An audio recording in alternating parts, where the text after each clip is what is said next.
এমনিতেই এই মুহূর্তে তিনি বাবরি ইস্যুতে আলোর কেন্দ্রবিন্দুতে।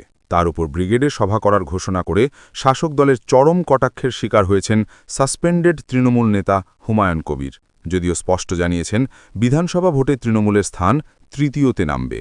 এদিকে ২৬-এর ভোটের হাওয়া যখন ক্রমশ উষ্ণ হচ্ছে, ঠিক তেমনই একসময় আইপ্যাক কর্ণধারের বাড়ি অফিসে ইডির হানা। কেন্দ্রীয় তদন্তকারী সংস্থা হানা দিয়ে বহু তথ্য ব্লু প্রিন্ট নিয়ে গিয়েছে বলে দাবি জানিয়েছেন কুণাল ঘোষ।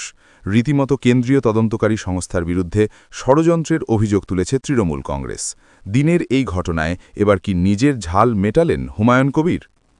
হুমায়ুন কবির বলেন, অবাক লাগছে, যখন কেন্দ্রীয় এজেন্সি উনাদের কাছে নিশ্চয়ই কোনো অভিযোগ আছে বা কোনো এভিডেন্স তারা পেয়েছেন যে এই প্রাইভেট সংস্থা শাসক দলের সঙ্গে এগ্রিমেন্ট করে বাংলার মানুষের কোনো স্বার্থবিরোধী কাজ করছে।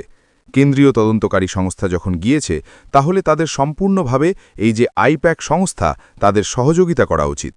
তারা কি করতে গেছেন, কি জিজ্ঞাসাবাদ করেছেন বা কি ওনাদের কাছে তলব করছেন, সেটাই সহযোগিতা করা উচিত। কয়লা পাচার মামলায় ইডির তল্লাশি অভিযান ঘিরে উত্তপ্ত হয়ে উঠল পরিস্থিতি।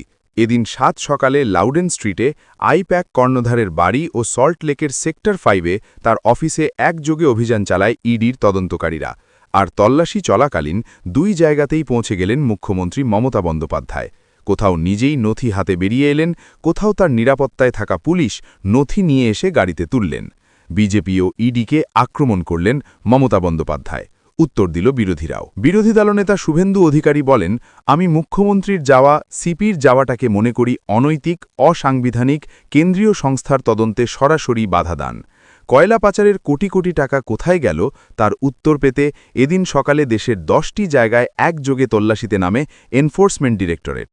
এর মধ্যেই ছিল তৃণমূলের ভোটকুশলী সংস্থা আইপ্যাকের কর্ণধার প্রতীক জৈনের লাউডেন স্ট্রিটের বাড়ি ও সল্ট লেক সেক্টর 5-এ আইপ্যাকের অফিস।